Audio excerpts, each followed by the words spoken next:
Siku ya leo naenda kufundisha swala la vita. Kushinda vita kupitia mlango wa ndoto. Mwambie jirani ndoto. Ndoto. Mwambie tena jirani ndoto. Ndoto. Mungu huwa anaongea na watu kwa njia mbalimbali. Njia mojawapo ni ndoto. Naomba fungua Ayubu 33:14. Ayubu 33:14. Maandiko yanasema, Yes. Ayubu 33:14. Kwa kuwa Mungu hunena mara moja, naam hata mara ya pili, ajapokuwa mtu hajai. Endelea mbele hadi 18. Katika ndoto, katika maono ya usiku, usingizi mzito uajiliapo watu, katika usingizi kitandani, ndipo huyafunua masikio ya watu na kuyatia muhuri mafundisho yao, ili amuondoe mtu katika makusudio yake na kumfichia mtu kiburi. Yeye huizuia nafsi yake isiende shimoni, na uhai wake usiangamie kwa upanga. Very good. Wangapi hapo walishaota ndoto yuko China, alafu waziri mkuu wa China anakaribia kufa, ukaonyeshwa tu ndoto hiyo? Wangapi hapo? Wangapi hapo walishaota ndoto yuko Kenya, akiwa Kenya amemwona bibi moja anaitwa Amina anakaribia kufa, akawatumia ndoto hiyo? Wangapi? Wangapi walishaonyeshwa ndoto mimi nina shida ya 2,000? Wangapi walishaona ndoto kama hivi? Alishaikuona nionyeshwa ndoto kwa mimi nina shida ya 2,000, angalau anitumie 2,000. Wangapi walishaonyeshwa ndoto kuhusu mama yake? Nani ulishaona ndoto kuhusu mama yako mzazi? Very good. Haya, mama yako mzazi mpo 1 2 3 4, that's good. Wangapi mshaonyeshwa ndoto kuhusu eneo lako la biashara? Nyosha mkono juu. Eneo lako la biashara au kazi, au kama ni shule, eneo lako la shule. Ushaonyeshwa ndoto kuhusu eneo la shule, eneo lako la biashara? Aya, mpo 1 2 3, very good. Atakayeweza kunipa jibu ni kwa nini hajaoteshwa ndoto kuhusu Marekani na kati watu wanakufa, watu wanapitia ajali. The same hajaonyeshwa ndoto kuhusu Kenya, hajaonyeshwa ndoto hata kuhusu mimi. Kuna juzi nilishwa 50,000, lakini hujautumiwa ndoto wewe. Kwa nini hujapewa ndoto wewe? Tumsikilize mama. Very good.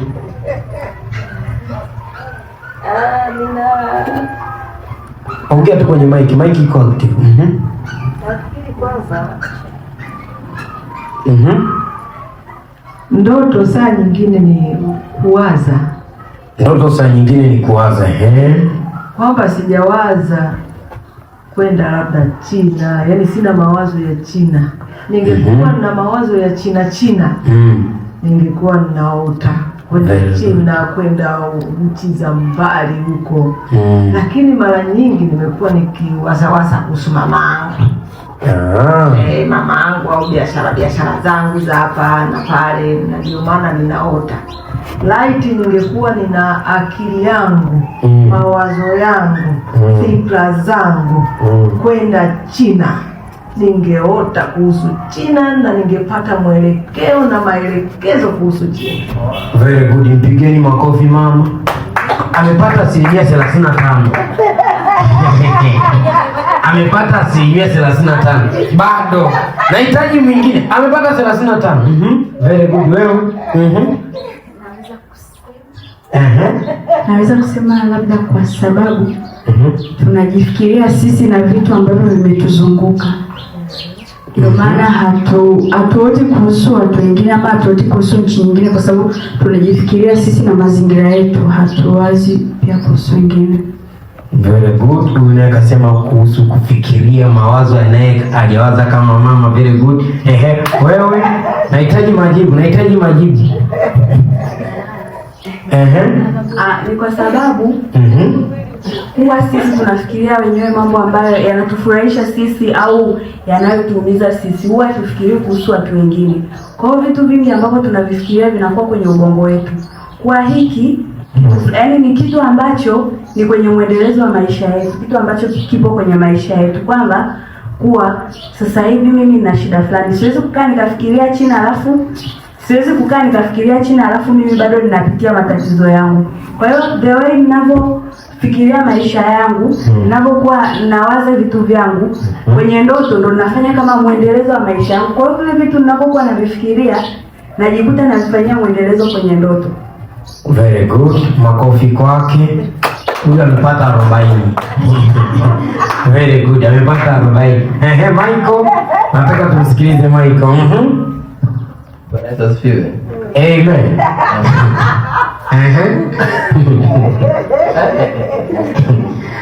Michael tunakusikiliza. Kwenye kuhusiana na ndoto, ndoto kwanza zipo za aina nyingi, lakini naomba nizungumzie ndoto za aina mbili. Kuna ndoto za mawazo na kuna ndoto pia za Roho Mtakatifu. Point yangu kubwa sio aina za ndoto. Uniambie tu ni kwa nini hujaota ndoto ya China, ya Marekani, ya Kenya? Kwa nini? Why? Very good. Jambo la kwanza tukisoma sawasawa na hili neno ambalo umetupatia hapa, neno Mungu anasema kwamba Mungu hunena mara moja na hata mara ya pili japokuwa mtu hajali. Sawa? Na katika huko kunena, neno la Mungu linasema hilo anasema Mungu ananena na watu ili amuondoe mtu katika makusudi yake na kumfichia hata kiburi. Manake kwa nini mtu anakuwa hawazi au haoti kuhusiana na China au kuhusiana na labda tuseme Japani? Ni kwa sababu Mungu amzungumzie yeye kwa maeneo ya kule, kwa sababu anajua kuna mambo ambayo yanamzunguka yeye kama yeye. Kwa hiyo ili mradi yani mtu asipotee, mtu asiingie kwenye shimo kabla ya kufika, sababu China ni mafikio mengine. Unaweza ukawaza kuhusu China afu usiote kuhusu China. Lakini pia unaweza ukawa hapa hauwazi kuhusu China, Mungu yani kwa Roho wake Mtakatifu akakuongoza ukawaza kuhusu China. Haya, Ashum, kwa nini mjuzi nilikuwa na shida 50,000? Kwa nini hujaniota na shida 50,000? Endelea.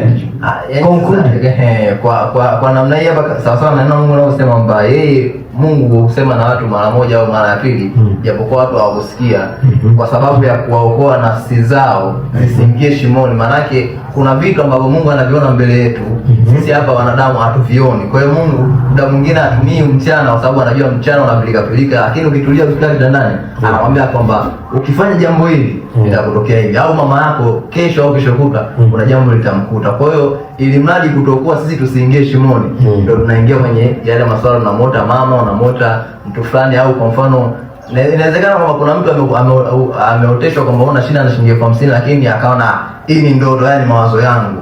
Maana yake hapa hata Mungu anasema kwamba Mungu anasema na mtu mara ya kwanza na mara ya pili, japokuwa hata afanyeje hakusikia au hakujali. Maana kuna mtu mwingine inawezekana ameoteshwa. Sio wote, kuna mtu Mungu amemkusudia kwamba huyu anaye 50 na nikimwotesha hivi akisikia sauti yangu kupitia hii ndoto anaweza akampa na akaamka asikupe, kwa sababu anajua ni mawazo yake, au anajua kwamba hii ndoto ni mjibu au nisimjibu.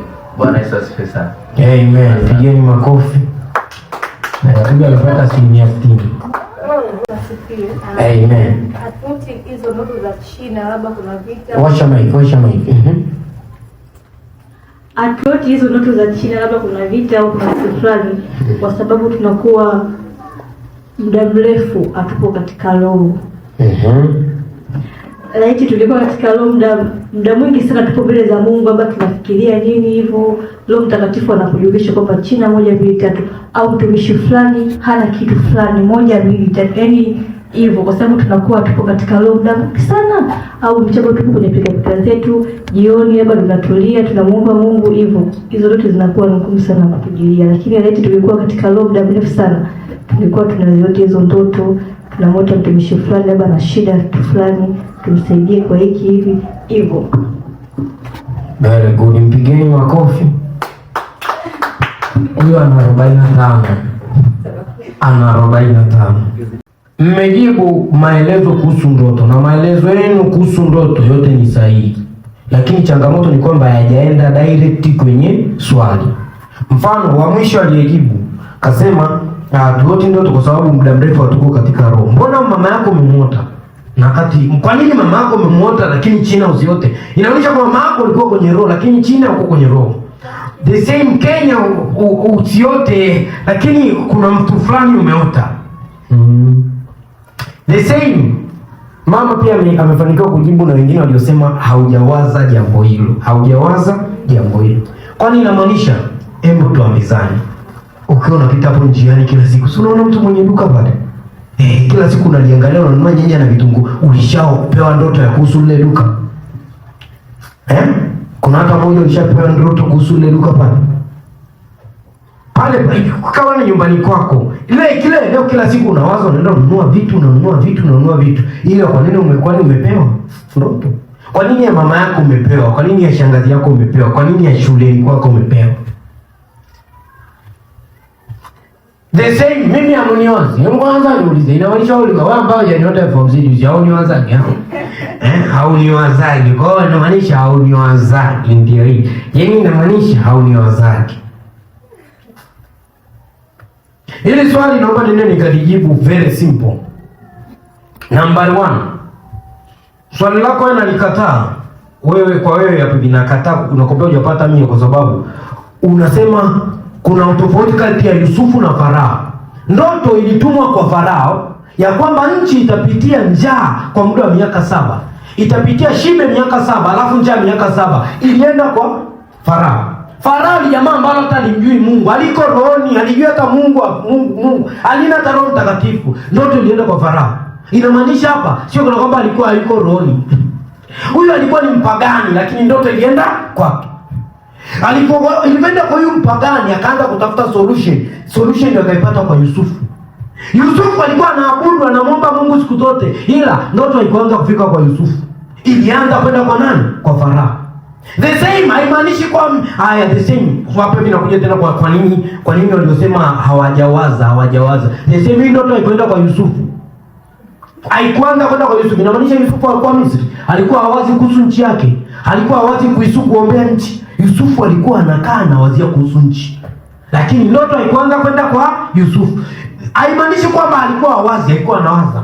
Mtu wa pili nakataa pia. Kuna mtu anaitwa Daniel na Nebukadneza. Nebukadneza aliota ndoto, mti umeota, umekuwa mkubwa hadi juu, unakaribia mawingu na una matunda mengi. Alivyoota hivyo, akaona ule mti umekatwa. Alafu kakakaa kidogo ukachipua tena. Akalivota, akamka asubuhi akaanza kusema, nahitaji mtu aweze kutafsiri ndoto. Akaanza kuuliza, hakuna hata mmoja aliyeyota. Hakuna, akaita wachawi wote, akamwambia, wote mtakufa msiponipa tafsiri ya ndoto. Wakaanza kutetemeka, akatokea mtu mmoja anaitwa Daniel. Daniel naye alikuwa hajaota. Daniel akasema, sasa ndo akaenda akamuuliza Mungu. Mungu akamtumia ile ndoto, akaja akamtafsiria mfalme. Ila mara ya kwanza ilienda kwa mfalme mpagani. Huyu mpagani sio naomba alikuwa the same, hakuwa roho. Kwa sababu kwanza alikuwa na kiburi. Anasema ufalme wote amejijengea peke yake. The same haiko roho, ni mpagani. Tena hapo ni Mungu kamwambia nitakuua. Daniel akaja akatafsiri ndoto, akasema hii ndoto ni kwamba Mungu ameukuza ufalme wako. Wewe ndio huu mti. Mfalme, wewe ndio huu mti. Mungu amekupa ufalme wako, umekuwa mkubwa mpaka dunia nzima wanautambua ufalme wako. Hivyo kwa kuwa una kiburi, unasema kuwa ufalme ujijengea mwenyewe, kwa sababu hicho kiburi utakatwa, utatolewa kwenye ufalme. Ukitolewa kwenye ufalme, utaondolewa kwenye ufalme. Baada ya miaka 7 utarudishwa tena kwenye ufalme. Mfalme akasema, yes, asante sana, umejibu vizuri. Akampa na cheo, akampa na zawadi. Baada ya kumpa cheo na zawadi, very good. Baada ya kumpa cheo na zawadi, akavunga, akatulia. Mfalme hakufuata maelekezo ya ile ndoto. Viseni, mfalme alipigwa ukichaa, akaenda kula majani porini. Miaka 7 hayuko ikulu. Alipomaliza miaka 7 akarudi tena ikulu. Hiyo ndio sababu kuu ya swali langu nyewe kukosa. Kwa sababu hawezi kuniambia Daniel alikuwa hawazi nchi. Daniel tena tunaambiwa ndio alikuwa anaomba zaidi. Daniel ilifikia pointi amewekwa hadi ikulu. Daniel alikuwa anasali asubuhi, mchana na jioni mara 3 kwa siku. Alikuwa yuko rohoni na alikuwa anaiwaza nchi the same. Lakini ndoto haikwenda kwake. The simplest answer, jibu sahihi na jepesi sana ni kwamba Mungu anatuma ujumbe unaokuhusu na una uwezo, sio unaokuhusu wewe tu, ambao una uwezo wa kuutendea kazi, una umudu kwa kifupi. anakutumia swala ambalo una solution. Wewe ndio umebeba solution. Haija kukupa swala ambalo wewe hauna solution, yeye ndio kwa umbea. Yaani kwa kifupi tunaweza kuita Mungu ni mbea. Mbea kivipi? Anakuonyesha China wazi mkuu. Una capability ya kuweza kuombea China? Kama una capability hiyo, ataanza kukuonyesha China.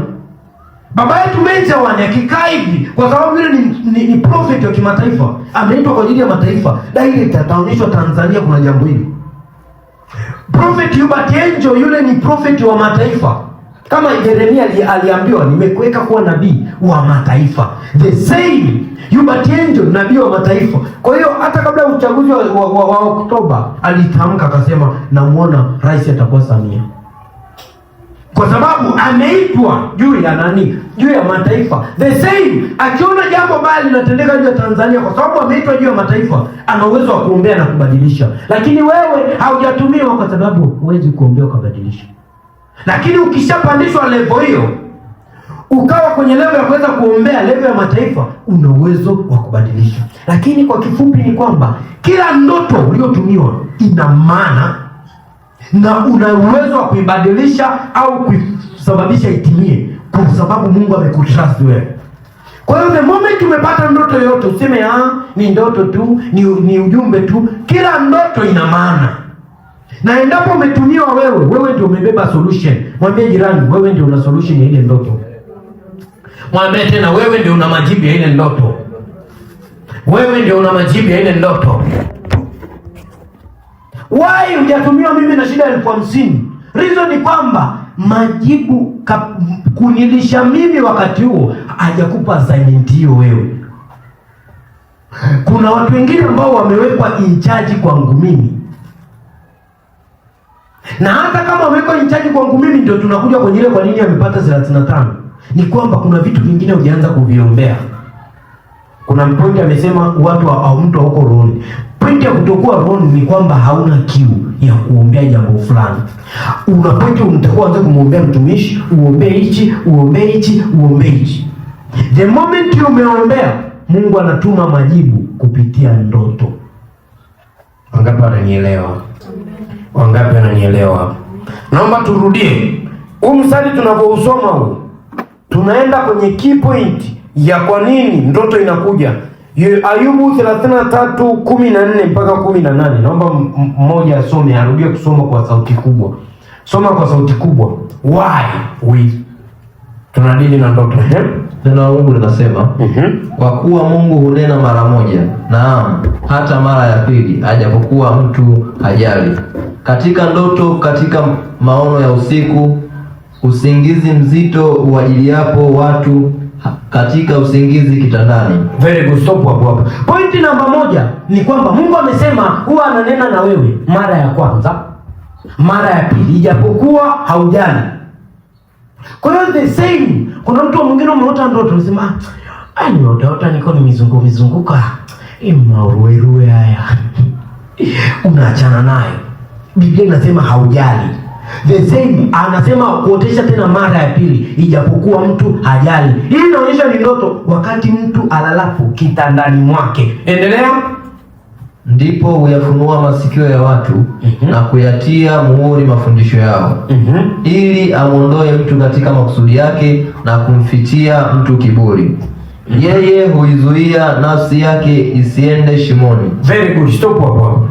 Point hapa anasema Mungu anafungua masikio ya ndani, na maanisha anakutumia ujumbe. Anaongea na wewe. Njia ya Mungu kuongea na wewe moja wapo ni ndoto. Anafungua masikio yake ya ndani ukiwa kwenye ndoto. Anakupa ujumbe. Huu ujumbe mkubwa ni kuzuia asiende shimoni. Pointi kubwa ni kwamba kuna shimo liko mbele yako. Laweza kawa ni shimo kwenye biashara, laweza kawa ni shimo kwenye kazi, laweza likawa ni shimo kwenye elimu. Anakufunulia ili usiingie shimoni. Huyo Nebukadneza alioteshwa ndoto ya ule mti. Ule mti ni kwamba kulikuwa kundile mtu unasimama kama shimo. Na yeye hapa nimetamka pia kiburi, kumuonya mtu kuhusu kiburi. Alimwonya Nebukadneza kuhusu kiburi, ila akafeli. Mfalme akafeli, akubadilika, akaenda kula majani miaka 7, ili adhabu ilimkuta. Ndiye alikula majani miaka 7 ni shimo. Farao pia alionyeshwa ndoto kuwa dunia itapitia njaa miaka 7, lile ni shimo. Ili asidondokee shimoni, akaambiwa hii miaka 7 ya shibe, andaa chakula cha kutosha. Hayo ndio mashimo. Wangapi wananielewa? Wangapi wananielewa? Very good. Endelea. Neno la Mungu linasema yeye hutia adabu kwa maumivu kitandani. Hapana. Mstari wa 18, yeye huizuia nafsi yake isiende shimoni, na uhai wake usiangamie kwa upanga. Endelea. Mstari wa 19, yeye hutia adabu kwa maumivu kitandani mwake. 20, hata roho yake kuchukua chakula na nafsi yake kuchukua nyama nzuri. Pause hapo. Pointi kubwa hapa, yeye huizuia nafsi yake isiingie wapi? Shimoni.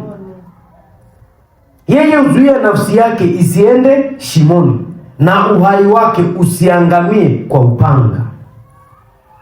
The greatest means ambayo nataka niwaeleweshe hapa ni kwamba ndoto yoyote ambayo unayoyota, elewa kuwa kuna baya liko mbele yake. Mungu amekutumia hiyo ndoto ili hilo baya lisikupate. Na usipoichukua hiyo ndoto kwa serious, utakuwa kama ule mstari wa kwanza huo wa 14. Anaongea mara ya kwanza, mara ya pili, ijapokuwa mtu hajali. Farao alitumiwa ndoto mara 2. Aliambiwa ng'ombe 7 waliokonda wanawameza ng'ombe 7 walionenepa. Akashtuka. The same. Akaonyesha tena ndoto masuke 7. Ile ni ndoto moja. Lakini pointi kubwa ilikuwa ni kuzuia nchi isipitie shimoni. Unajua nchi ikipitia janga la njaa miaka 7, watu watakufa wengi. Kwa hiyo nafsi yake isiangamie, uhai wake usiangamie. Pointi ya uhai hapa, tunaongelea uhai wa biashara pia, tunaongelea uhai wa elimu pia, tunaongelea uhai wa masomo pia, tunaongelea uhai wa vitu mbalimbali. Ngapi tunaelewana? Kama tunaelewana, nyosha mkono juu. Very good. Hapa leo siendi kuongelea type za ndoto. Leo nataka niongelee ufanye nini unapopokea ndoto. Muulize jirani, unafanya nini unapopokea ndoto? Unatakiwa ufanye nini unapopokea ndoto? Nani anaweza kanijibu? Michael, unatakiwa ufanye nini unapopokea ndoto? Jambo la kwanza kwenye ndoto, ukishapokea ndoto ni kuiombea. Ni kama ya vita, unaomba kinyume nayo. Ni kama mbaya, unaomba kinyume nayo. Kama mzuri, unaomba ili itimie ile ndoto. Very good. Mwingine kwenye ndoto unaombea nini? Kwenye ndoto ukitaka kuombea ndoto unaombea nini? Au unafanya nini? Very good. Baada ya kuota, ukiamka unataka kwanza uiandike, kwa sababu kuna kusahau. Ukishaandika ndo unaingiza sasa kwenye maombi. Kama ilikuwa ni ya ushindi, unamshukuru Mungu na kuomba itimie. Kama iko kinyume na mapenzi ya Mungu, unaomba pia iwe kinyume. Very good. Mwingine? Unapoota ndoto, kitu cha kwanza kama alivyosema, unatakiwa uiandike, lakini pia ukishaiandika unatakiwa, kwa sababu ndoto huwa sometimes inakuja kama fumbo, haiji direct. Inaweza ikawa imekulenga wewe au haijakulenga wewe. Unaomba uongozi wa Roho Mtakatifu kwanza akufunulie hiyo ndoto inamhusu mtu gani, inahitajika kitu gani, yani akusaidie ili uweze kwanza kuitafsiri. Ukishaweza kuitafsiri ndio utajua hiyo ndoto ina maana ya ushindi au ina maana mbaya ambayo pia inatakiwa iombewe. Kama ndio maana ya ushindi, unatakiwa ushukuru, lakini pia kama ina maana mbaya pia inabidi muombe Mungu akusaidie. Very good. Hongereni sana. Step ya kwanza nimesema ni kuandika ndoto. Mmejibu vyema wote. Ila haitakiwi iishie hapo. Yaani kwenye majibu yenu mpo kwenye 30%. Mpo kwenye 30%. Ndoto inahitaji 100%. Ndoto inahitaji 100. Ndoto inahitaji 100%. Hata kama sio 100, ifike hata 80 kwenda mbele.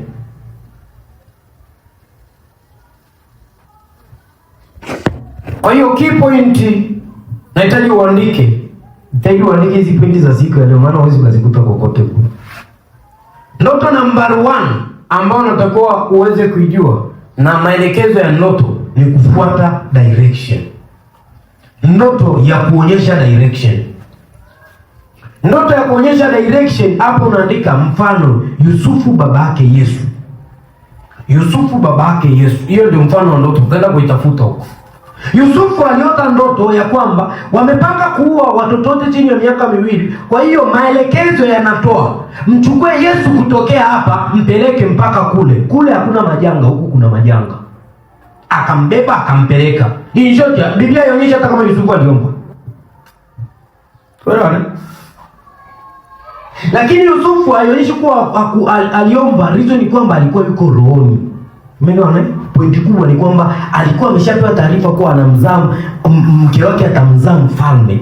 Kwa hiyo sometimes alikuwa yuko rohoni. The same alikuwa na courage na capability ya kuweza kukamilisha assignment. Kwa hiyo key point hapa ni kuomba nguvu za kuweza kutimiza ile maelekezo.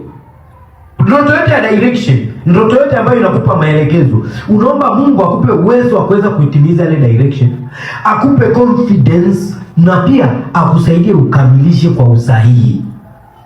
Hiyo ni ndoto ya nini? Ya direction. Kuna mtu mwingine utakuwa unakazana, unaomba hapa Mungu akuonyeshe unaenda kusoma chuo gani, unaenda kusomea nini chuo, unaenda kusomea nini chuo, unaenda kusomea nini chuo. Direct atakuonyesha Marekani. Direct inamaanisha direction yako ni Marekani. Unatakiwa uanze kuombea mipango yako ya Marekani itimie. Unaanza kuomba visa ipatikane, nauli ipatikane, kama ni mjomba aguswe atoe hela, ili chote mpaka ndoto yako itimie. Mpaka ndoto yako itimie. Mpaka ndoto yako itimie. Mpaka ndoto yako itimie. Mathayo 13:25. Very good. Mathayo 13:25 inamaanisha mtu alalapo. Kuna pointi umeoteshwa ndoto A sasa hivi, alafu baadaye shetani anakuja kupanda magugu. Anaweza akatuma ndoto hata kinyume na hiyo ndoto husika. Kwa hiyo inamaanisha anapanda magugu. Kuna pointi ya kupanda magugu nyingine ni kwamba Mungu anakuambia unaenda China, ila magugu yamepanda kwa mjomba, alitakiwa kupe ada. Yes, hiyo ndio mfukuzwa kazi.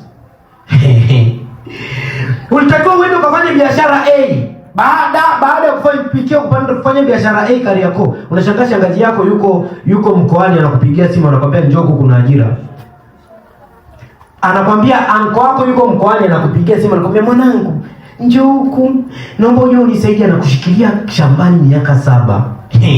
Ndoto yako haiwezi katimia kwa sababu shetani direct anaona kuna huyu mtu ana vision kubwa, anaanza kupanda magugu kwenye hiyo njia. Unakazana kwenda, unajiuliza nimeitwa. Kuna watumishi wengine wanafika katika tatizo, nimeitwa na Mungu au sijaitwa? Maana nakutana na vizuizi vingi. Hivi vizuizi ni magugu ambayo shetani huwa anayapanda. Ni direction kweli. Mungu amekupa direction. Kafungue biashara fulani, kafungue kazi fulani, kafanye jambo fulani. Ila hilo jambo laweza lisitimie. Kwa sababu gani? Wewe haujaomba direction. Na pia haujaomba uwezo, capability ya kuweza kustahimili. Mfano pia niliwaonyesha hapa ni kwamba nimewaambia kuwa kuna mtu alikuwa anamuombea juzi kuhusu kujifungua, nikampa masaa 21. Baada ya kumpa masaa 21, adui akaanza kumwambia tunakutoa kafara. Anaona bibi yake kwenye ndoto anamshika miguu na mvuto, tunataka kukutoa kafara. Hicho yeye akaanza kuona ni majanga, akaanza kupata hofu, na kufa. Wazo la kujifungua likaondoka kichwani. Direction ulikuwa unawaza ndani ya masaa 21 anajifungua, likaondoka kichwani. Unaanza kuwaza nitakufa, huyu bibi nifanyeje? Chote amekuondoa kwenye focus. You have to go with your direction and complete the mission of God which he has sent you. Nyosha mkono usema Baba, kwa jina la Yesu, kila ndoto unayonipa naomba nipe hekima ya kuweza kufuata direction na kuikamilisha in Jesus name. Ndoto za direction pia zina yale maelekezo. Yale maelekezo ni ya msingi sana. Mfano Nebukadneza hata kama angeomba masaa 3, kama mlivyokuwa mnaongea wote hapa kuomba, angeomba masaa 3 haisaidii. Bado haijasaidia. Alitakiwa ameomba masaa 3, the same afuate maelekezo ya kusema mti umejengwa na Bwana. Huu mti umekuzwa na Bwana. Huu ufalme sio kwa pride yangu. Aanze kufanya akti za kuondoa kiburi ndani yake.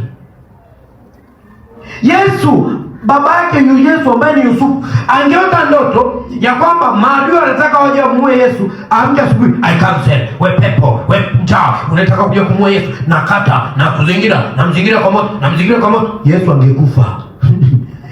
Cha msingi ndoto hiyo ilikuwa inasema direction. Mbebe Yesu, mpeleke. Sio mpeleke Kariakoo, sio mpeleke wapi, mpeleke eneo ambalo Mungu ameshakwambia liko salama. Ni nchi nzima watoto wote walikatwa vichwa. Kwa hiyo Yesu alipelekwa eneo ambalo direction, alimpa direction, specific direction. Kuna mtu mwingine anaweza kuchukua mtoto akampeleka ujirani, umeenda direction wrong. Mungu amekwambia anza biashara, kafungue biashara eneo fulani, wewe umeenda kumfungua eneo lingine, utakufa. Biashara ndio itaangamia. Reason iko the same. Huko kwenye biashara kuna Mungu atakupa direction. Unaanza kumwambia Mungu, Mungu nisaidie. Nifungue biashara wapi? Nifungue biashara wapi? Nilete bidhaa gani? Mungu atakupa direction, anakuambia bidhaa hii na hii nzuri zaidi. Unasonga mbele. Amen. That is type 1 of dream. Direction. Fuata direction. Kuombea itimie. Kuombea direction ya Mungu itimie, na pia kuiandika chini. Unapoiandika kama kiongozi alivyosema tunaandika chini. Unapoiandika chini ili usisahau. Kwa sababu kuna ndoto nyingine kama ya Yusufu, aliota kiko kitoto kinakuja kutimia miaka 20 mbele. Miaka mingi mbele ndio ndoto inakuja kutimia. Sijui kama ni miaka 20, sijui miaka mingapi, lakini ni miaka. Yaani huko darasa la pili ndoto inakuja kutimia huko form 6. Utakumbuka? Na Mungu anapendezwa sana kukamilisha jukumu ambalo unalikumbuka ili ushuhuda uwe kwake. Amen. Yusufu akiwa kwenye shimo anasema, baba, uliniita mimi ukaniambia mimi nitakuja, wao wataninamia, naomba ndoto yangu itimie. Kwa hiyo the same ndoto ya direction inampa pia mtu courage ya kwamba kuna matumaini mbele. Kuna matumaini mbele. Hawezi kukata tamaa. Hawezi kukata tamaa. Ukicheki wanafunzi wa Yesu kama Paulo alikatwa kichwa. Process ya kukatwa kichwa, kabla hajakatwa kichwa alikuwa ashaanza kuambia kwenye kitabu cha Timotheo, ashaanza kumwambia Timotheo, tazama mwendo nimeumalizwa. Sasa ninaenda kumiminwa, naenda kufa. Mwendo nimeumaliza. Vita vilivyo vizuri nimevipiga. Lakini hapo anajijua anaenda kukatwa kichwa. Naenda kufa. Process ya kujua anaenda kufa. Kipointi ni kwamba najua Yesu alimwambia, kule ninakoenda ninaenda kuandalia makao ili nilipo na ninyi mwepo. Kwa hiyo the same, yeye alikuwa ashaonyeshwa kuwa anaenda wapi. Kuonyeshwa destination inakusaidia kuwa na confidence ya kuweza kuifikia. Mfano wewe kama ni mwanafunzi uko form 1, Mungu ashakuonyesha utakuwa daktari. Unataka kusoma kwa speed, unajua kabisa hapa matumaini hapo. Mungu ashanipa matumaini, yanaenda kwa hivi, yanaenda kwa hivi, yanaenda kwa hivi. Hiyo ni number 1 type of dream. Number 1 type of dream. Masukelege diga brando uratayava. Mfano kuna siku niliwapa story hapa, nikamwambia nilikuwa porini, nilikuwa na Wamasai wawili. Huyu Masai mmoja kulia, mmoja kushoto. Hii hapa ilikonvertiwa kutoka kwenye ndoto ikaja direct vision. Ni kwamba shimo lilichimbwa mchana. Kwa hiyo ikabidi ndoto itumwe mchana nikiwa natembea. Yaani nilifika eneo nimebeba bidhaa. Nikakutana na Wamasai wawili, mmoja kulia mmoja kushoto. Akaniambia, "Twende nyumba yetu ile pale naenda kukupa hela. Hapa sijabeba hela." Tukaanza kutembea hivi. Wale walikuwa wamepanga shimo, nikaonyeshwa vision. Mimi tuko watatu hivi naona mbele vision. Naona yule Mmasai mmoja anachukua rungu ananipiga hapa. Na ile nilipoona vile nikasema, "Shindwa kwa jina la Yesu. Shindwa kwa jina la Yesu. Shindwa kwa jina la Yesu. Shindwa kwa jina la Yesu. Shindwa kwa jina la Yesu." Papo nikamaliza. Ni baada ya kukemea shindwa kwa jina la Yesu, nikaendelea mbele. Yule mmoja akasema, "Naomba niende nikakojoe." Nikaenda kukojoa. Nilipoendelea mbele kidogo, ile rungu ikapigwa hapa. Nywele hazikuota hapa ndani ya miezi mitatu. Nilichukuliwa na ambulance nikaenda KCMC. Yaani mara ya kwanza napakia kwenye kingora. Shida sio kana kwamba nini, shida ni majibu yenu ya ndoto ndio itoa. 70% mliotoa majibu ya ndoto ndio haya niliyafuata. Mimi nilifuata majibu yenu ndio yatoa. Mmesema kila ndoto kioto na cancel. Mimi nilikancel kwa jina la Yesu. Lakini sikufuata direction ya kwamba hapa nimekaa na maadui, jitenge nao, goma kwenda. Ila nilikansel by name of Jesus, yes, lakini shimo sikuliepuka kwa sababu niliomba tu. Unatakiwa ufuate direction. Ufuate direction. Wangapi wananielewa? Very good. Ndoto ya pili, to cancel. Jukumu la ndoto la pili, you have to cancel. Mwambie jirani cancel. Cancel kwa Kiswahili maana yake ni kuvunja, kukataa, kuharibu mpango mbaya ulioko kwenye hiyo ndoto. Mwaka 2017 nilikuwa shambani Mkuranga, kuna kijiji kinaitwa Kikonga kule. Nilipokuwa kule shambani nikaoteshwa ndoto. Unaona mkimshika kuku miguu? Nilioteshwa ndoto nimefungwa miguu.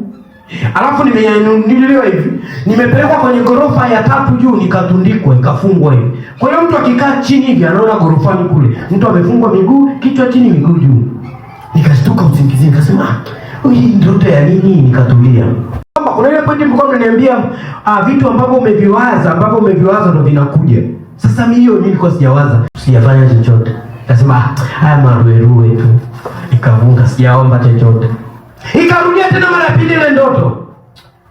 Nikasema watu hawezi wakanifunga. Mimi kwanza shule nishamalizaga, nikatulia.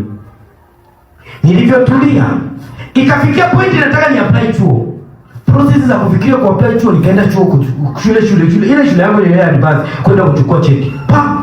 Nilipofika kuchukua cheti wakaniambia wewe tokea ufike form 5 kwenye ada milioni 5 na kitu ulilipa 500,000 tu. Kwa hiyo unadaiwa ada zote hizi. In short umeshamaliza miaka 2 nyuma. Sasa hapa hivi unaanza kujiuliza, wewe ulikuwa unatunza risiti? Wewe unatunza risiti miaka 3 nyuma, una risiti zako za shule.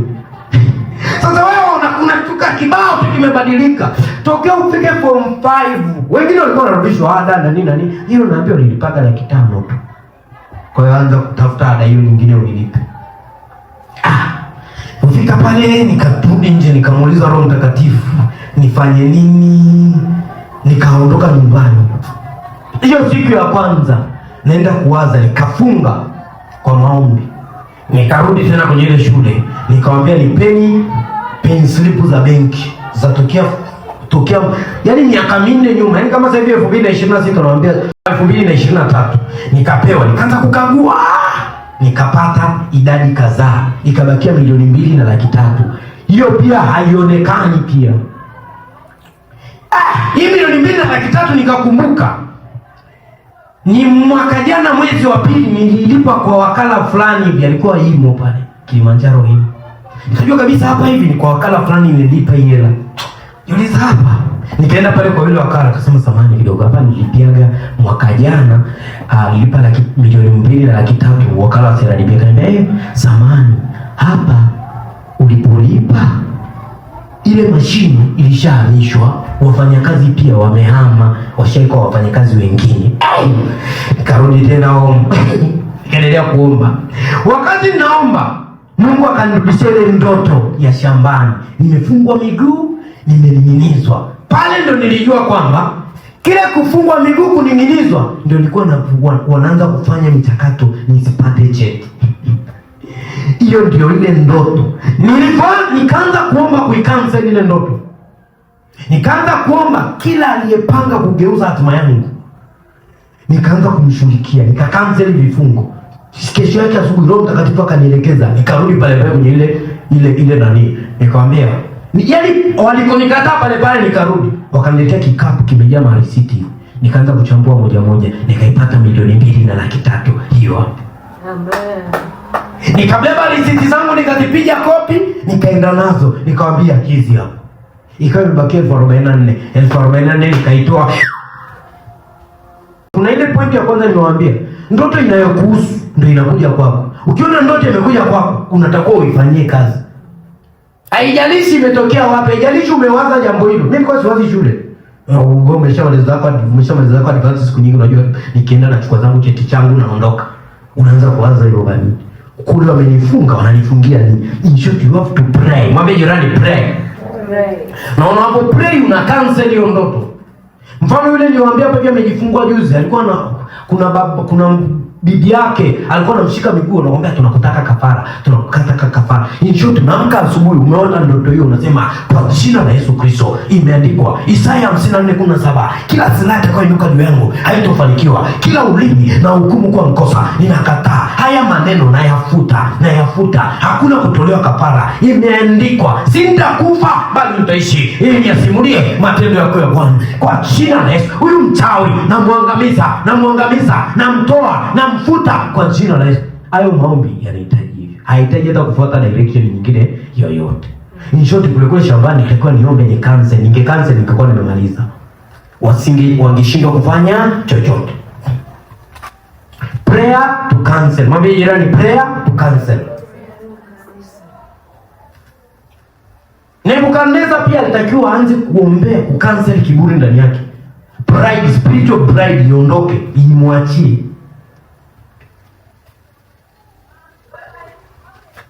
Kucancel the same. Hiyo nimekwambia magugu hiyo mstari ambao adui je upanda magugu.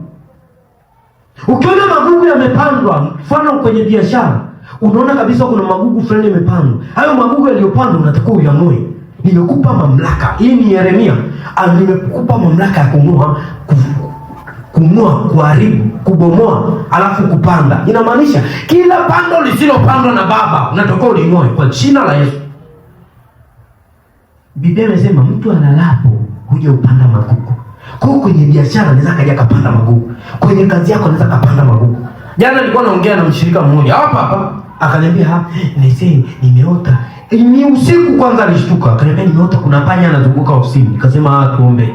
Panya ni roho ya uharibifu. Tukaanza kukemea kila roho ya uharibifu iliyotumwa kwenye kazi ya fulani kule ofisini. Tunatuma moto, tunaiharibu, tunaondoa, tunavunja kwa jina la Yesu. Alipofika kazini asubuhi akaambiwa jana usiku bosi wa ile eneo alikuwa ameleta waganga. Wale waganga walikuwa wamebeba vichwa vya mbuzi, walikuwa wanachinja damu, akakuta damu zimemwagika. Huyo ndio panya mwenyewe alikuwa kazini. Kwa hiyo the same tuliingia kati usiku tukacancel. Yeye bado anaendelea na kazi vizuri. Angemwacha pale, unaweza kufika asubuhi. Amefika na light of God. Alafu pale kuna uchawi au kuna mpango wa adui, direct anaingia kwenye vita. Anaweza kaingia kwenye vita au unasikia tu kuna mfanyakazi alikuwepo ameapply juzi, kwa hiyo ameomba kurudi, tunaomba uache kazi kwa muda, tutakuita. Ndio hivyo umeshaachishwa kazi. Kwa sababu nini? Panya amekuja kuharibu. Roho ya panya ndio ya uharibifu kwenye ndoto. Siku nyingine nitaelekeza namna ya kutafsiri ndoto. Ukiwa na gari lako la milioni 3 likang'atwa tu hapa, lote linakuwa halifanyika stay. Huwezi kutembea na gauni la kiraka. Kwa hiyo ni roho ya nini? Ya uharibifu. Hiyo haihitaji kitu kingine, inahitaji kucancel. Kwa hiyo the same pale ni kitendo cha kumuondoa panya, kuondoa hiyo roho ya uharibifu, bado kazini unadunda kama kawaida. Kuna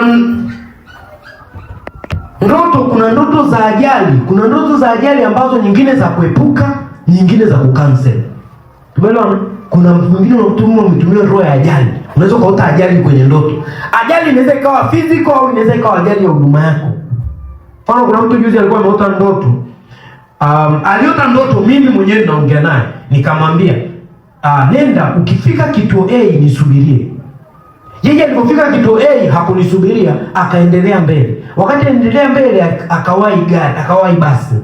Akawa amesaidiwa na ndugu yake kubeba begi. Wakati anakimbia akawa anajiona yeye ni mzito kukimbilia kuenda kuwahi basi. Wakati anakimbilia akafika kwenye basi akaingia. Alipoingia kwenye basi akadongazi, ikafikia pointi basi likapinduka juu chini. Yeye akatokea dirishani akawa mzima. Alipokaa hivi akamwona na ndugu yake pembeni, kaka yake naye yumo kwenye ile basi. Na ile watu wengine walikuwa wamekatika, akaanza kufikiria, ngoja niende nikatafute ambulance. Wakati anafikiria kutafuta ambulance akamuuliza dereva akamwambia hapana, kalete mafuta tuondoke. Akajiuliza kwa nini nimepanda kalete mafuta na kati na inahitajika ambulance hapa ibebe wagonjwa, simpo katoka kwenye ndoto. In short, huyu mtu ni maelekezo.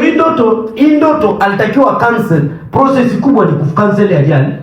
Lakini hii ndoto ukija kwenye part ya pili ni kufuata direction. Asikilize maelekezo yangu. The moment nilimwambia stop kituo A, angestop kituo A, asingeenda kupata ajali. Hapa nanielewa. Kitendo cha yeye kwenda kichwa akaenda peke yake ndio maana amepata ajali. Kwa maana nyingine alikuwa anaambiwa nisikilize mimi. Ili shimo sio kwamba ni ajali imeshatokea. The same ndo anaambiwa kuna ajali mbele usipomsikiliza mtu fulani. Usipotulia kwenye kituo fulani utapata ajali mbele. Gari yako itapinduka. Unaweza usife lakini gari yako itapata shida. The same, baada ya gari kupinduka aliambiwa nenda kalete mafuta, kalete mafuta, sio ambulance. Reason ni mafuta ni kwamba ukiota siku yote unaota ndoto unajiona sheli. 80% ya ndoto yote unajiona sheli kwamba unahitaji maombi. You need power. Roho yako iko chini. Unahitaji maombi. Sheli ni eneo ambalo watu wanaenda kujaza mafuta ili gari iweze kwenda umbali mrefu. Endapo hauna mafuta gari haitembee. Kwa hiyo eneo la sheli ni kwamba unahitaji maombi, ikiwezekana funga na kuomba. Ngapi ananielewa? Ngapi ananielewa? Hiyo ni ndoto ya kucancel. Kila pando lililopandwa na Baba, you have to cancel it. You have to uproot it. Na unabrut kwa mistari kuu ya Biblia, Isaya 54:17. Hakuna uchawi wala uganga juu ya Israeli. Unaona mstari wa Biblia utakao unaotumia pia. Nimewapa Luka 10:19. Nimewapa mamlaka ya kukanyaga nyoka na nge, wala hakuna chochote kitakachoweza kuwazuia. Direct word pia ni mstari wa kucancel ndoto. Umepewa mamlaka ya kukanyaga nyoka. Inamaanisha yule panya unamweka kwenye position ya nini? Ya nyoka. Hapa amenielewa? Sema Baba, kwa jina la Yesu, kila ndoto mbaya niliyoiota, kila pando lisilopandwa na Baba kwenye ile ndoto ninalikansel kwa jina la Yesu, kwa jina la Yesu, kwa jina la Yesu. Amen. Mimi tokea nasoma chuo, naanza mwaka wa kwanza hadi namaliza, sija kupata saba. Ila nilipofika mwaka wa pili, nilikuwa nimeenda kwa lecturer. Nilipofika kwa lecturer akanipa karatasi yangu ya mtihani, nikaipokea hivi. Nilipoipokea hivi ikawa imeandikwa 0. Ni mtihani wangu, nikacheki jina la kwangu. Nikamwangalia lecturer, ndio mtihani wangu na 0. Nikatoka kwenye ndoto. Umetoka kwenye ndoto, umeonyeshwa nini? 0. Hapo ungefanya nini? Nani anaweza kanipa majibu? Wewe kama ni mwanafunzi, unajiona umeingia ofisi ya mwalimu fulani au lecturer fulani, akakupa mtihani hivi hapa, umeandikwa 0. Yaani umepata max 0. Alafu unacheki ni jina lako. Ungefanya nini? Majibu, nahitaji majibu. Na cancel. Una cancel kivipi? Unaombaje kucancel? Unatafuta mstari wa Biblia ambao unaendana kinyume na ile ndoto, au una cancel kupitia jina la Yesu. Chochote mtachokiomba kwa jina la Yesu utakipata. Mfano ombi la kucancel hapo, Biblia imeandikwa utakuwa kichwa na sio mkia. Utapata A na sio 0. Nina cancel kila roho iliyosababisha inayotuma hii ni fail, na ikataa. Hii njoti ilionyeshwa mtihani una 0, ila sije kupata 0, pia sije kupata. Hapa ananielewa? Ila ningetulia niseme ule lecturer wewe kumbe ndiye ananiwazia chana naye. Sijai kwenda hata kwake hata kumuomba msamaha wala kufanya chochote. Ila sijai kupata nini? Sawa. Reason kuu ni kwamba hii ndoto inahitaji kucancel. This evil plan should be cancelled. Kama umenielewa nyosha mkono hivi. Hiyo ni ndoto ya pili. Ndoto ya tatu ni uwezo wa kustahimili. Mwambie jirani, uwezo wa kustahimili. Uwezo wa kustahimili. Uwezo wa kustahimili inatoka katika Zaburi ya 23. Kuna pointi ambayo Daudi anasema, nijapopita katika bonde la uvuli wa mauti, sitaogopa mabaya, maana wewe upo pamoja nami. Kwa hiyo inamaanisha kuna pointi Biblia imesema inamzuia mtu asidondoke kwenye shimo. Kwenye kitabu cha Ayubu kile tulichosoma, ndoto inamzuia mtu asidondoke kwenye shimo. Lakini hapa wakati huu Daudi anasema nijapopita katika bonde la uvuli wa mauti, anapita kwenye shimo pia. Wakati anapita kwenye shimo, sitaogopa mabaya, maana upo pamoja nami. Upo pamoja nami, inamaanisha unatakiwa umwombe Mungu akusaidie kuvuka kwenye hicho kipindi kigumu, na utakivuka kwa sababu Mungu anakusaidia kuvuka kwenye hicho kipindi kigumu. Mfano, Oktoba 29, mimi sielewi kimiti yoyote. Wakati ninaombea Oktoba 29, Mungu alinipa assignment, akaniambia utakuwa na 3 mfungwa siku 3 ndani. Sijaelewa jinsi yake. Ile ilikuwa ni achanipa direction. Unafunga siku 3 ndani. Hichote nilikuwa ndani. Ile Oktoba 29 chuma risasi na nini. Mimi nilikuwa, Mungu ashaanza kunipa uwezo wa kustahimili wangu mimi. Hivi ni kwamba hili jambo halizuiliki, litatokea, lakini unatakiwa uweze kustahimili. Kuna mtu mwingine mzazi wake hapa hivi akifa, au mtu fulani akifa, direct hapo anazimia na yeye anakufa. Ila Mungu kuna muda fulani Mungu anaanza kukuprepare, anaanza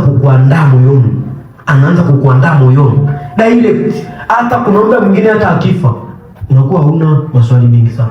Mfano, kuna prophet mmoja anaitwa Passion Java. Huyu alitabiri Nelson Mandela atakufa tarehe fulani, atabebwa na gari ya plate number fulani kupelekwa mochwari au kupelekwa eneo fulani. Hii inamaanisha ni kwamba itatokea siku hiyo, na Mungu hawezi kuzuia, ni kwamba kitatokea, ni mpango wa Mungu, kitatokea. Cha msingi stahimili, sema ni Bwana ametoa, jina lake lihimidiwe, usonge mbele. Ngapi wananielewa? Direction mmoja wapo ni kwamba Yesu Kristo, kati ya maombi ambayo alifanya maombi mazito, akavunja hadi maneno aliyoyaongea mwanzoni, ni wakati anaenda kwenye msalaba, kwenda kwenye mateso. Wakati wa mwanzo wanafunzi wa Yesu walimuuliza Yesu, tunataka tuombeje? Akawaeleza sala ya dakika 1. Baba yetu uliye mbinguni, jina lako litukuzwe, ufalme wako uje. Ile ni sala ya dakika 1. Lakini wakati anaenda kwenye msalaba, kwenye bustani ya Getsemani, aliwaeka wanafunzi wake, akarudi akamwambia, mmeshindwa kuomba nami hata lisali moja. Lisaa imebadilika tena, imekuwa lisaa, na kama tulikuwa umetupa sala ya lisali moja, dakika 1. Sasa hivi kuomba nami hata lisali moja, yaani umeshindwa kunipa hata jero. Yaani kiwango kidogo cha sala, Yesu alibadilika kwenye ile situation, alisema lisali moja. Kwa hiyo pointi kubwa ya hii hapa, uwezo wa kustahimili, uwezo wa kuvumilia, ni kwamba unatakiwa uombe Mungu akutie nguvu. Ngapi ananielewa? Mungu akutie nguvu. Na process ya kukutia nguvu, anaweza akakwambia mwambie fulani na fulani wajiunge wa kuombea. In short, utavuka kwa jina la Yesu. Ndio maana kuna pointi huko, una mtihani mkubwa, una mtihani mzito, Mungu atainua walimu, atainua watu wakusaidie sometime. Mimi kuna pointi ambayo nilikuwa naishangaga sana. Ilikuwa nikikaribia kesho kama kuna mtihani, nikifungua daftari hivi, nikawa nilishamuomba Mungu vizuri. Ninafungua karatasi kama 5 ya 6 na concentrate kama dakika 10 hivi, ya 7 na nikifika 11 na concentrate kama ya dakika 10 hivi. Zile zote nilizokuwa na concentrate ndio zinakuta maswali kwenye mtihani. Mpaka watu wengine, kuna kipindi nilikuwa napitia kwenye Kimbweta, kwenye vile vitu wanavyokaa wanafunzi, nawaambia swali fulani unalijua, swali la Biblia page namba 2 unalijua, swali la fulani page namba 3 unalijua. Wakitoka kwenye mtihani unaambia, wewe brother, wewe mchana.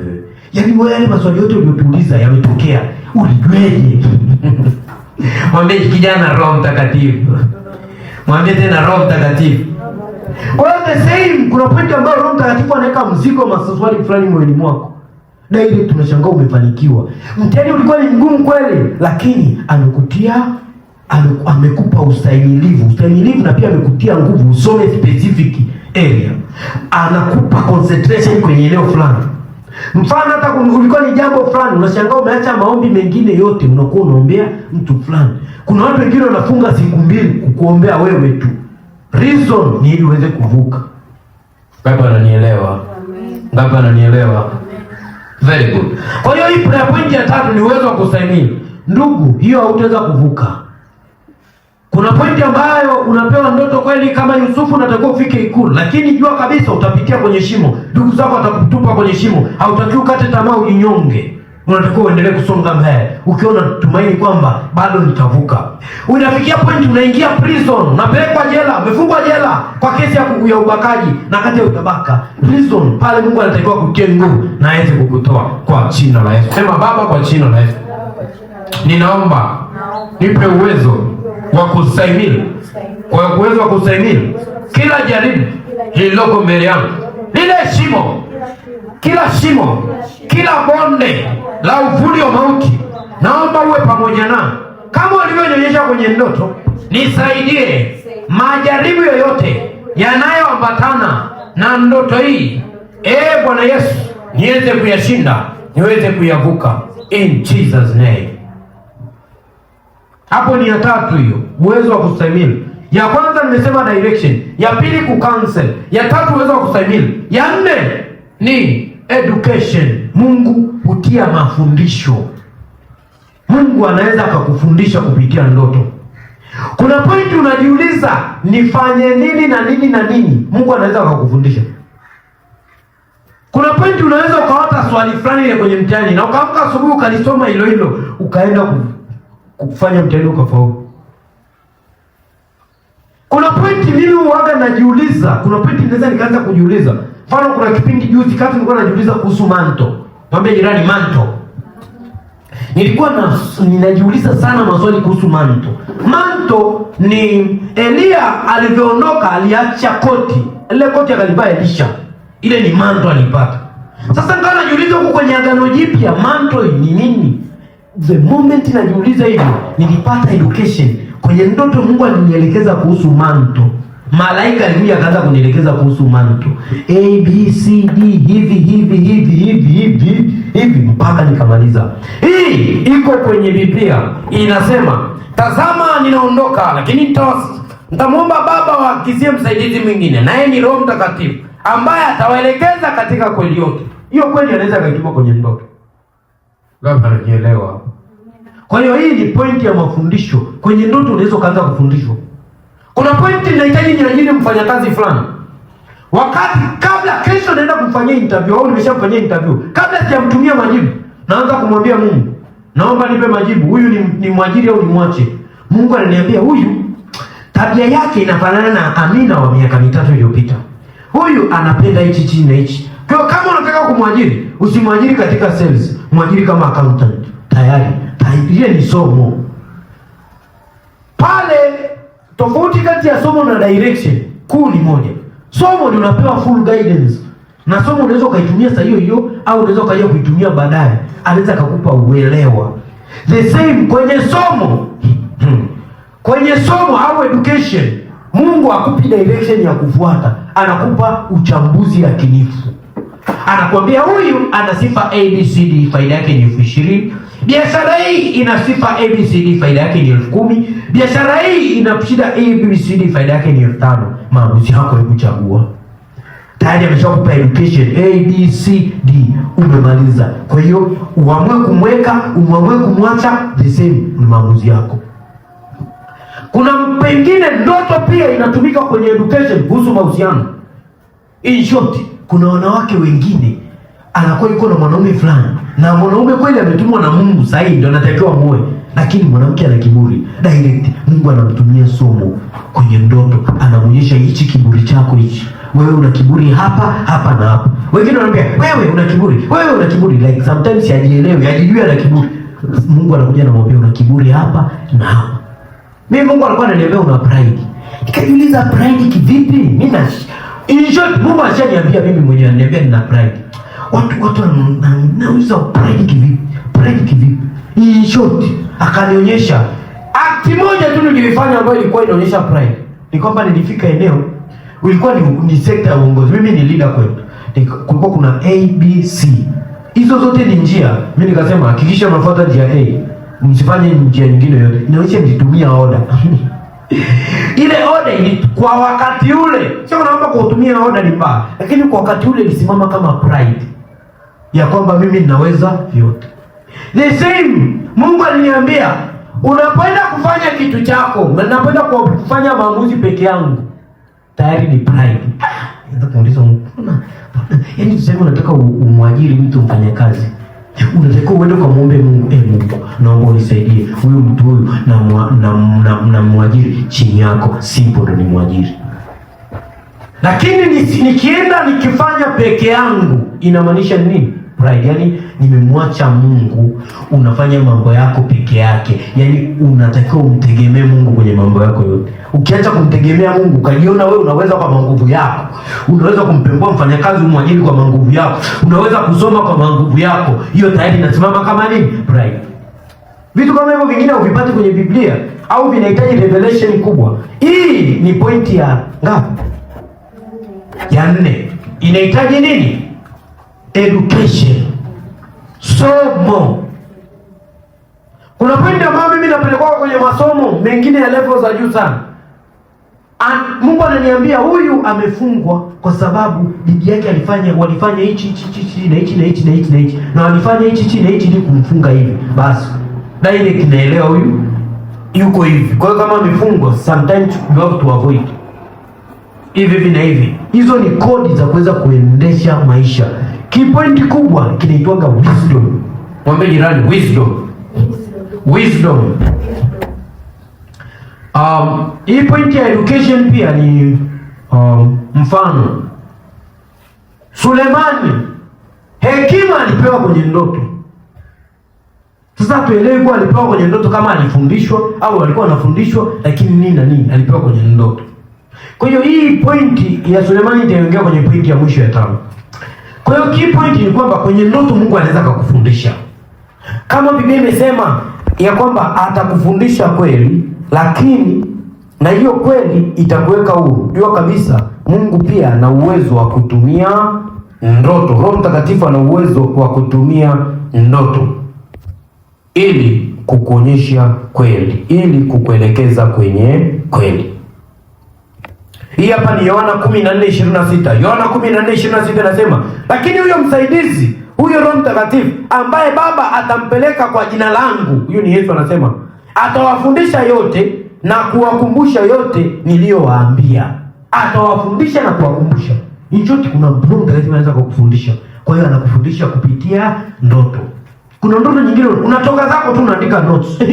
Unaandika tu notes, lecture uliyoipata kwenye ndoto. Baba Roho Mtakatifu amekufundisha kwenye ndoto kwa ABCD hivi na hivi.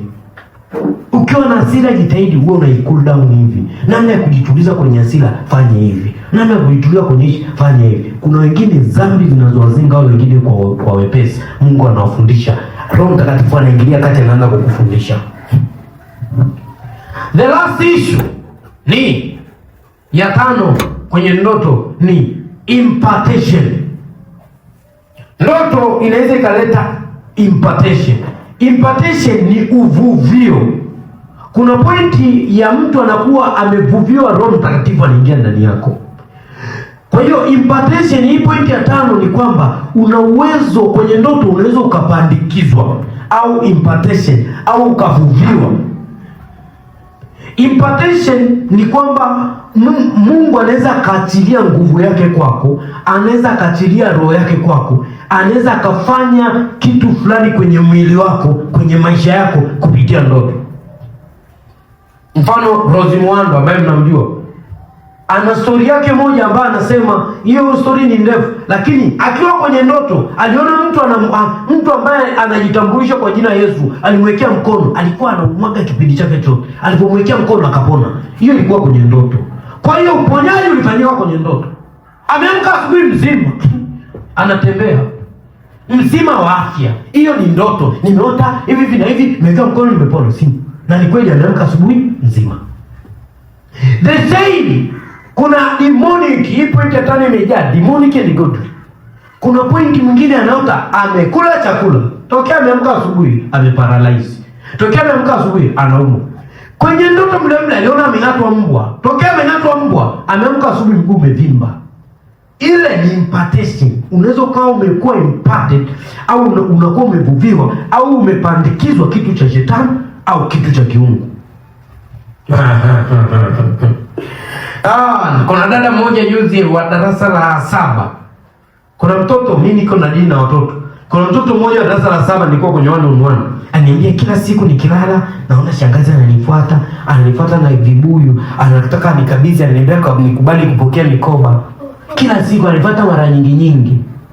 In short, yoni kwenye ndoto. Ukienda kwanza kuchunguza shangazi yake yuko mkoa mwingine na yuko mkoa mwingine. In short, vifaa vya uganga. Yaani anasimikwa kuwa mganga kwenye ndoto na anakuwa mganga mmoja mkubwa sana kwenye ndoto. Kwa hiyo mnaenda kwenye ndoto, kuna pointi ambayo unaweza ukapokea uganga, ukapokea uchawi au ukapokea baraka ya Mungu. Kivipi? Nenda kamuulize Suleiman. Biblia inasema Suleiman alikutana na Mungu kwenye ndoto. Mungu akamwambia, omba chochote nitakupa. Pointi ya kumpa inamaanisha anampa pale kwenye ndoto pia. Akamwambia, naomba nipe hekima. Mungu akamwambia, hekima nitakupa na utajiri pia nitakupa. Hicho alimpa. Hivyo vyote alipata kwenye ndoto. Kaamka asubuhi, ana spirit ya utajiri, maakili ya kuweza kuwa tajiri, idea za kuweza kuwa tajiri. Hicho amemaliza kazi. Hiyo alipokea wapi? Kwenye ndoto. Alipokea wapi? Kwenye ndoto. Amemaliza kazi. The same juzi nilikuwa naongelea manto. Nilikuwa naongelea nini? Nilikuwa najifunza kuhusu manto. Nikamuuliza Roho Mtakatifu nisaidie, haya manto kama ya Elia unaipataje? Nikamwambia kwenye Agano Jipya siona neno limeandikwa manto. Mungu akaniambia kuna pointi ambayo kwenye ndoto unaweza kukutana na mtumishi wa Mungu. Ukoomba kwenye ndoto akakupa manto, ukavaa manto ile. Angapi washaona kwenye ndoto yuko kwenye vita, anaona mtumishi wa Mungu ametokea, akamsaidia kupigana vita akaishinda. Katokea mtumishi yote wa Mungu, wangapi? Au kaka yake au mama yake akamsaidia kuomba. Pale kwenye ndoto akashangaa ameshinda. Nani alishaikuona kitu kama hicho? Mkono juu. Msaidiwaje? Inaonyesha kwenye ndoto hamtokewaje hata na malaika kusaidia.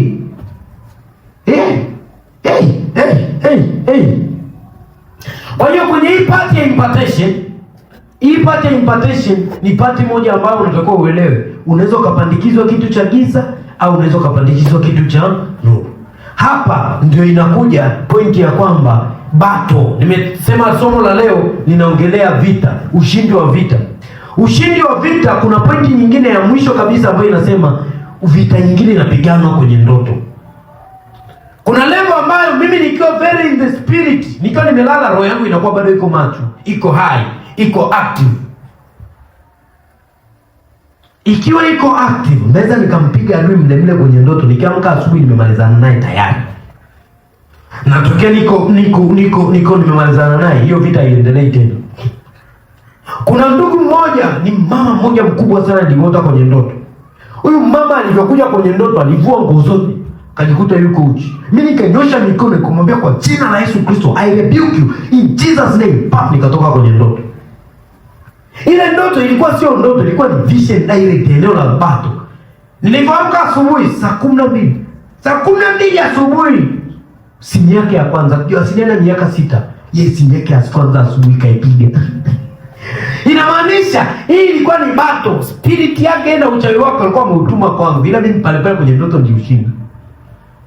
Na ningekosea kwenye ndoto, unakuta umelala naye tayari, unakuta ushapata mapandikizo mengine. Ngapi ananielewa? Hii inatoa mifano ili uelewe kwenye ndoto ile ni battle side. Unaweza ukapandikizwa kitu cha shetani, unaweza ukapandikizwa kitu cha Mungu. Kuna mtu mwingine anakazana kuomba ndoa, mama Mungu nipe ndoa. Mungu anakuambia ndoto yako ya juzi ulifunga ndoa, ulivishwa pete. Kidole chako hicho kina pete. Ila huyo ni pete, ila pete ushavishwa. Ulivishwa wapi? Kwenye ndoto. Kwa hiyo ile ni battle side. Ukiwa very active in the spirit kwenye ndoto, kuna pointi ambayo unashindwa, wanakazana kukuvisha pete, unaboma kabisa na wanashindwa kabisa kukuvisha. The moment wameshindwa kabisa kukuvisha, the same unakuwa umeshinda vita kwenye ndoto. The same kuna pointi ambayo kwenye ndoto your spirit inakuwa iko very low. Unajikuta, Amina, nilivishwa pete na mkaka fulani. The same umeamka asubuhi unajikuta umevishwa pete, unaanza kucancel. Unabadilisha ile ndoto inakuwa kucancel. Kila pete nilizovishwa nazivua, hazina mamlaka kwangu, nazikataa. Kwa hivyo umenielewa? Amen. Kwa ngapi umenielewa? Amen. Kwa hiyo this is impartation. This is impartation. Mimi kuna kipindi nilikuwa nakazana kusoma neno. Kwanza nilimwona mtumishi fulani anataja mistari ya Biblia. Kama mimi nilivyokuwa nataja hapa. Mingine hata sijasoma, yani inatajwa tu. Kajiuliza, Mungu wewe nisaidie. Hii ngoma vipi? Mbona ngumu hivi? Mimi mstari hata nusu tu sishiki. Kwenye ndoto niliona mtu amevaa vazi nyeupe. Mimi kwenye taswira yangu ya akili ni Roho Mtakatifu, hamna sauti, ila kwa najua huyu ni Yesu. Alikuwa ameshika kitabu akakitupia hivi, kaingia kwa mfumo. Yaani alikuwa ameshika Biblia akaitupa kwangu. Mimi badala ya kuinyaka nikaona ingia kwangu tu. Basi ikapotea. Ndoto nikaamka. Daily tunamaanisha nipa uwezo wa kuelewa maandiko, ya kuelewa scriptures. Kwa the same hata ninapofundisha hapa sasa hivi, kuna pointi ambayo nakumbuka scriptures za sasa hivi. Hata hii pointi ambayo ninaiongelea hapa hivi, mapando. Roho Mtakatifu ananipa mapando. The same ananikumbusha tena mstari ambao unasema, mtu alalapo shetani ndiye upanda magugu. Wakati umelala, shetani anaweza kapanda magugu. Wewe ulikuwa uko piwa, hauna tabia fulani, umepandikizwa tabia ya ushoga, umepandikizwa tabia ya fulani, umepandikizwa yale mapando yanaweza kawa imparted kwenye ulimwengu wa roho kupitia impartation au kupandikizwa kitu ambacho sio cha kiungu. Kwa hiyo aidha wafanikiwe wasifanikiwe, kama wamefanikiwa kwenye ndoto, naamka asubuhi unashukuru Mungu na unadeclare kuwa imekamilika. Kuna pointi ambayo wanafanikiwa, wakifanikiwa pia unainuka na mstari wako wa Biblia unasema imeandikwa Isaya 54:17, kila silaha itakayofanyika juu yangu haitafanikiwa, kila ulimi utakaoinuka ili kunihukumu ninahukumu kuwa mkosa. Sasa walichotamka na kikata, ile silaha naivunja. Simba umemaliza. Luka 10:19, nimekupa mamlaka ya kukanyaga nyoka na nge. Yule nyoka ndiye muona kwenye ndoto na mkanyaga, wala hakuna chochote kitakacho kuzuru. Kwa hiyo unatembea na confidence ya kuvuruga kila kitu cha shetani. Kwa hiyo key point, kabla hujalala unatakiwa ujitahidi ulale spirit yako ikiwa active. Amen. Uwe kimungu. Sometimes fungulia hata nyimbo ya worship ulale. Sometimes omba vizuri ulale. Wakati unalala uko kimungu, ukiwa active in spirit, direct, kuna vita nyingine utakuwa unazishinda kwenye ndoto, unakuwa umemaliza. Ukakutana na shangazi yako anakuambia hivi, unamwambia tushindwe kwa jina la Yesu, umemaliza. Mimi kwenye ndoto kulikuwa kuna point walikuwa wanaenda kuchinja kafara, wanachinja ng'ombe. Wameandaa ng'ombe za kuchinja kafara kwenye ndoto. Mimi nilikuwa ninatembea kwenye ndoto, ninaigusa ng'ombe mkia hivi, inageuka inakuwa matope yote. Ninagusa ng'ombe nyingine mkia, inageuka inakuwa matope yote. Wakawa wanashikwa na hasira. Mtu mmoja kule kwenye ndoto akasema, wewe huyu unamwona huyu ndugu yako anachokifanya? Wakachukua fimbo, wanataka kunichapa hivi. Nikasema in the mighty name of Jesus, nikatoka zangu kwenye ndoto nikiwa mzima. In short, ningekaa kizembe. Ni kwamba yale mang'ombe walitakiwa wachinje, tuanze kushiriki. Inamaanisha unaanza kushiriki ibada za mizimu. Kama unanielewa? Kuna dogo mmoja nilisomaga naye chuo. Ilikuwa kila siku nikitoka chuo na naweza nikawa na simu yangu hii, nafungulia mafundisho YouTube, naanza kusikiliza. Simu ilikuwa natumia simu ya Samsung. Ilikuwa ni Samsung ambayo inaisha chaji mapema. Kwa hiyo nilikuwa naichomeka kwenye chaji, kisha kaa tu chaji, nafungulia mahubiri.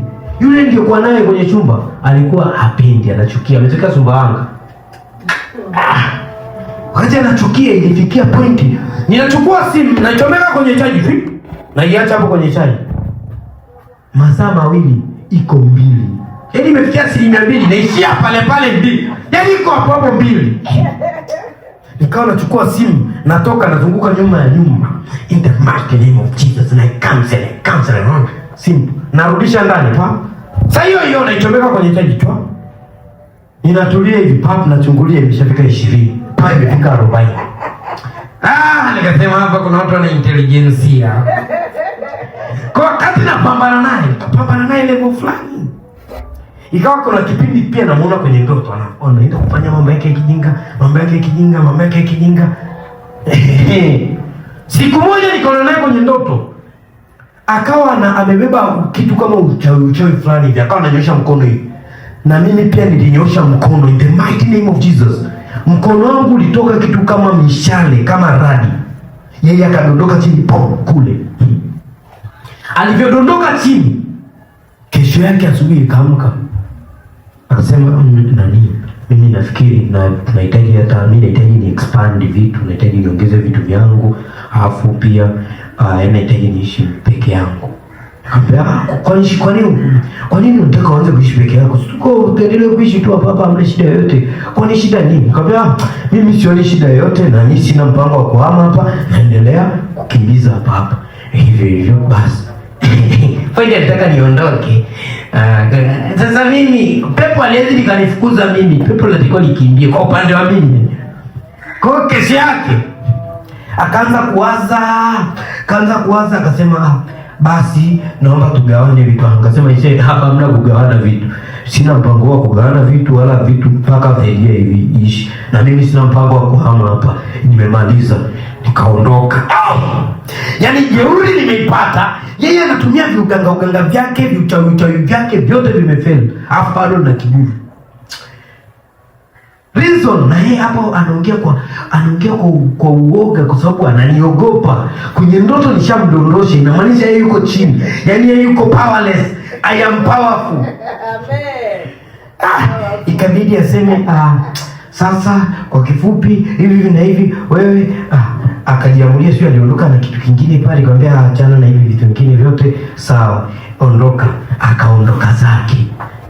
Akaresign. Yaani kuna point ambayo ukiishi na mchawi anatakiwa aone moto. Yaani aone shida. Yaani akikaa na wewe anakosa amani, anaona tabu. Why am I telling you this? Ni kwamba hii vita nilishinda kwenye ndoto. Kuta ameipambana, anaenda kuita msaidizi wake, si ufanya nini? Vyote tunashinda kwenye nini? Kwenye ndoto. Subala gadiga vala gado dinga varandeze rindo zeri gaya ila gaya va. Hapa Mungu ananikumbusha kwenye mtu aliyekuwa anajifungua juzi. Wakati ninaombea, Mungu alinionyesha kwenye ndoto kuna Wachina. Kuna Mchina yupo amechanganywa mlemle kwenye ndoto. Wakati namuombea yeye, ndoto inamhusu yeye, alafu naona kuna Wachina. Reason ni kwamba wameenda kuomba msaada kwa miungu mingine ili ije isaidie. Sio kama tunaelewa? Kwa hiyo kuna point ambao wameenda kuomba support. Kwa hiyo unajikuta unaanza kupigana vita vya watu vya engo mbili pale. Unajiuliza huyu Mchina ametokea wapi? In short, miungu yao imefeli. Kuna huyu bibi alikuwa anakamata miguu anasema tunakutaka, ni bibi yake, tunakutaka, tutakutoa kafara. Wameona wameshindwa, wanaenda kuomba msaada. Kwa the same wameomba msaada. Yaani unatakiwa uende ukaombe msaada kwa Jesus Plus. Kama unaenda kuomba kingine chini ya jina la Yesu, ito lazima kibao down. Lazima kidondoke, lazima kiangamie. Hapo ndio point yangu ya mwisho ya siku leo. Nyosha mkono juu. Nyosha mkono juu, simama juu. Nahitaji tuende tukaombe kwa dakika 2. Point ya kwanza mpaka ya 5 tunaenda kuomba ndani ya dakika 2. Very fire prayer. Fireful prayer. Point ya kwanza ilikuwa ni direction. Omba Mungu kila direction, ndoto ya direction yaliyokutumia irudi. Kila direction ambayo Mungu amekutumia iende ikatimie. Mipango ya kimungu ambayo ameipanga mbele yako iende ikatimie. Na point ya 3, omba Mungu akuonyeshe direction ya vitu vinavyofuata. Akuonyeshe direction juu ya kesho, juu ya shule yako. Kwa utakuwa nani? Wewe kama unasoma shule utakuwa ujione uko daktari, ujione uko mlevel fulani, ujione unafanya hivi. Sema Baba, kwa jina la Yesu, ninakuja mbele zako. Imeandikwa, wewe Mungu unatuonyesha direction, tusidondoke kwenye shimo. Bwana Yesu, nisaidie, nipe direction sahihi, nikumbushe ndoto zangu. Kila mpango wa adui kwenye njia yangu na ukataa, nisaidie hii direction niende kuikamilisha in the mighty name of Jesus. Omba. Masuve jelesi kibalagonta inavrade. Jilibazaka radaga branda irada yamai. Ruza palakunta brandeje lesiki bayabai. Jisa karatoto tinta karadeza irada yabai. Risoka palakonta braito iratu yabai. Jeli zakri atensia irada yabai. Baba, kwa jina la Yesu tunaomba direction ya kibiashara, direction ya familia, direction ya kiuchumi, direction ya kimasomo, yende ikatimie kwa jina la Yesu Kristo. Ile direction kwenye mahusiano, restoration in the name of Jesus. Piga makofi, omba. Pray somebody.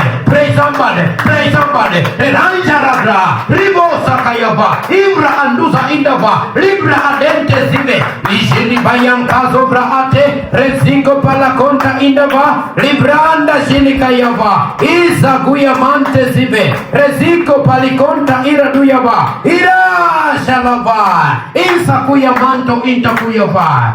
In Jesus name we pray.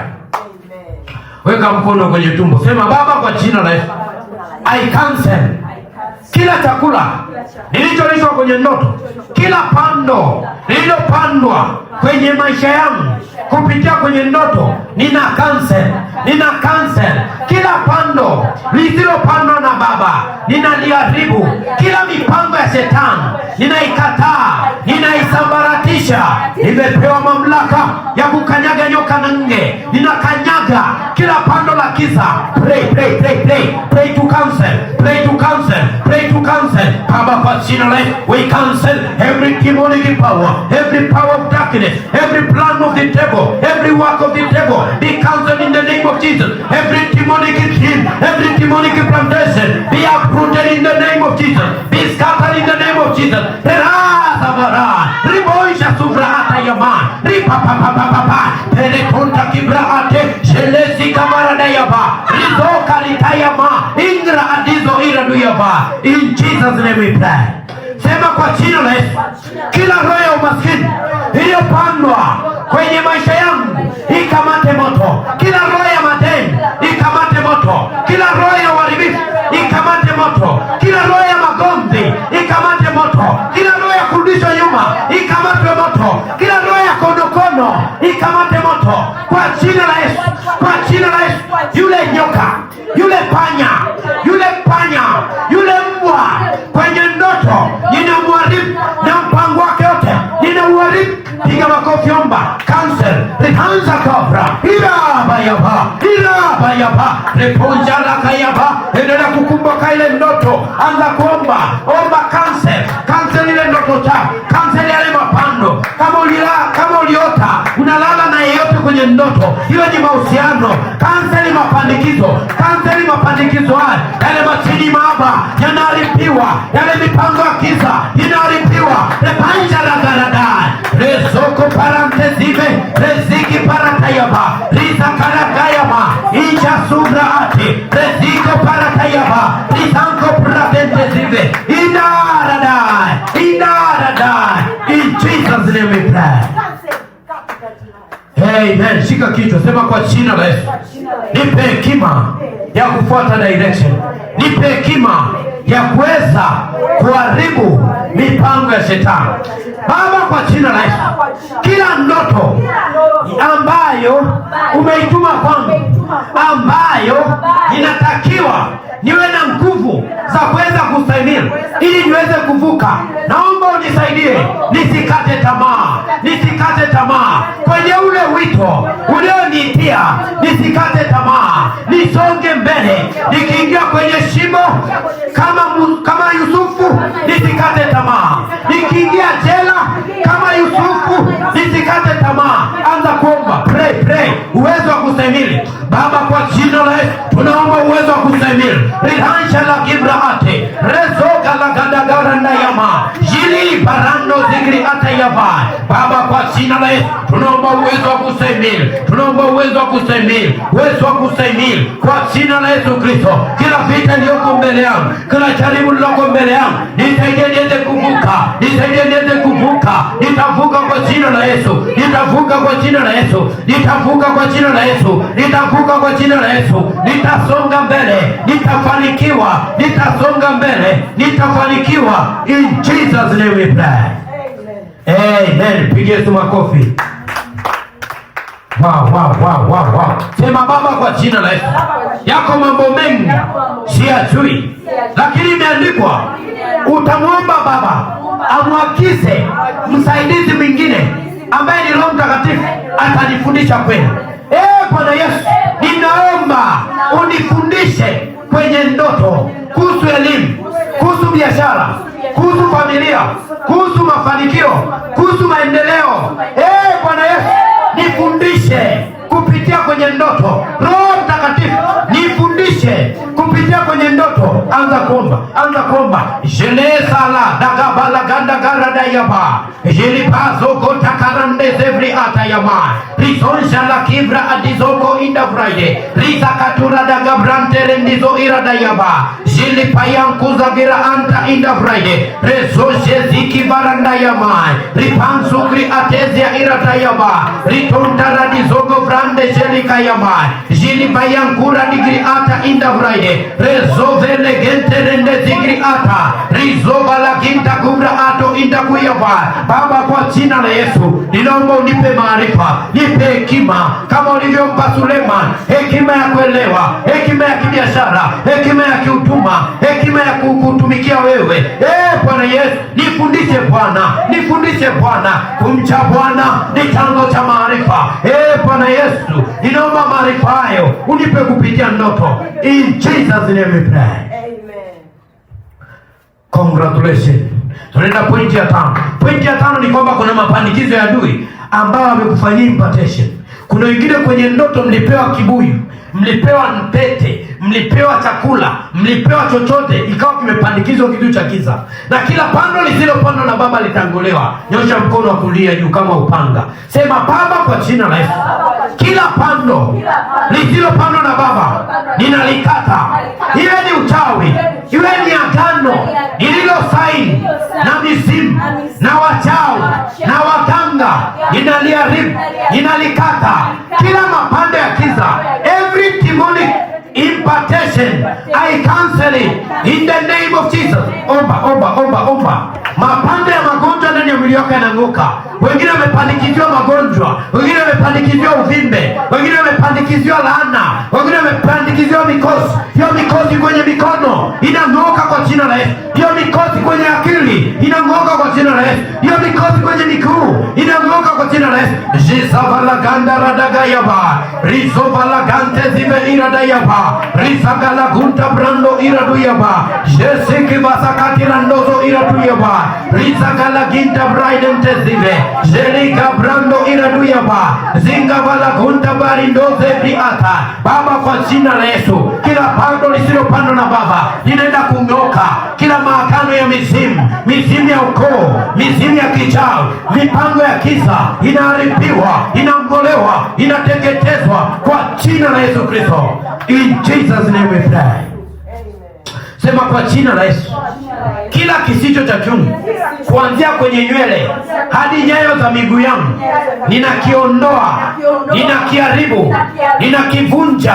Hakina mamlaka kwangu kwa jina la Yesu Kristo. Yesu nisaidie. Yesu nisaidie. Yesu nisaidie. Nipe hekima ya kupigana vita kwenye ndoto.